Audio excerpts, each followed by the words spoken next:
Guys, magandang hapon. Ang ibibideo ko guys ay yung linya ng tubo para sa pipe pro. Yung pinaka main line ng tubo nito, yung magsusupply in case na may sunog ng building na to. Ayan guys. Ang laki ng tubo na yan is 70 cm. Outside na sukat niya yan ha.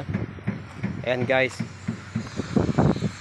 bali ito ay kaumpisa pa lang ito ritong i-erect. Mahaba pa to kasi di pa to kompleto. Pakita ko lang sa inyo. Ayan, dito ito guys sa roof deck ha, mga ka-construction.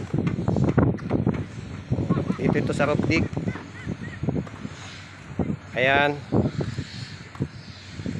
siya ay nakaupo sa siminto na pinatungan rin siya ng kapatong rin siya sa bakal na pinaka I-beam. I-beam yata to na 6 ang lapad. Hindi ako nagkamali, 6 yan. Ayan guys, bawat 250. Depende sa layo ng dugtong ng tubo guys. Ayan, napakahaba nito. Tapos dito, ito natatakpan na to. Ito yung control valve ito. Kung di ako nagkamali, yan, valve yan. Ayan guys yung control. Dalawa yan ha. Andun niya ulit yung control sa dulo, sa kabila. Yan guys, napakahaba niyan. Andun sa dulo. Ito, lalapitan ko ulit yung kabila. Ayan guys, yung isa pa niyang control. Bali dalawang tubo kasi ito nakalagay rito. Ayan guys, kung mapapansin nyo, hindi pa siya tapos. Hanggang dulo pa yan, hanggang doon.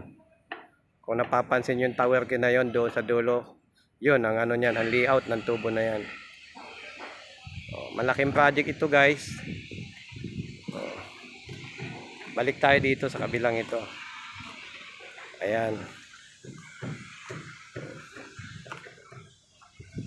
ito yung supply ng tubig. In case na may sunog, bubuksan yan.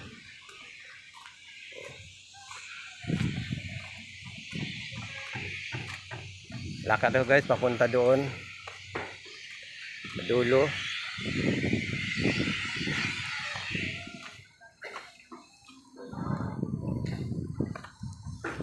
Sa mga ka-construction at ikaw ay plumber, alam mo itong trabaho na to, related ka sa trabahong ito.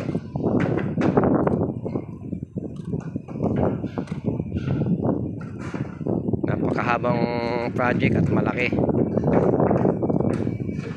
Haba ng building na to. Hindi pa siya guys tapos ha. Bali siguro to 40% pa lang yung tubo na naka-layout dito. Sa roof deck ito guys, sa roof deck ng building. Ayan.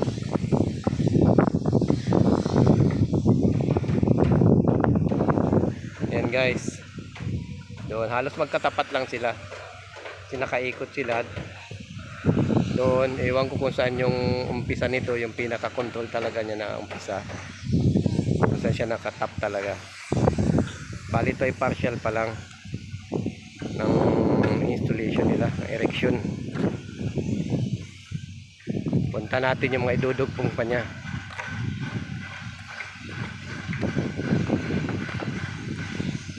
Kung mapapansin nyo guys, ang lahat ng ina-upload ko, binibideo ko ay related sa construction. Kasi construction worker ang nagbablog. Kaya sa construction lagi kong i-upload.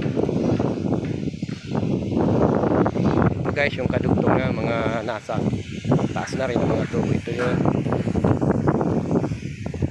Ayan. Ayan pa.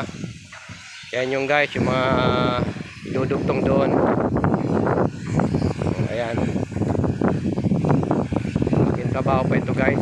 Palagay ko 1 year pa bago matapos tong proyekto ito. Pero yung structural niya nasa 70% na. Ang matatagalan dito yung yan, plumbing, electrical, at saka yung mga drywall doon sa ilalim.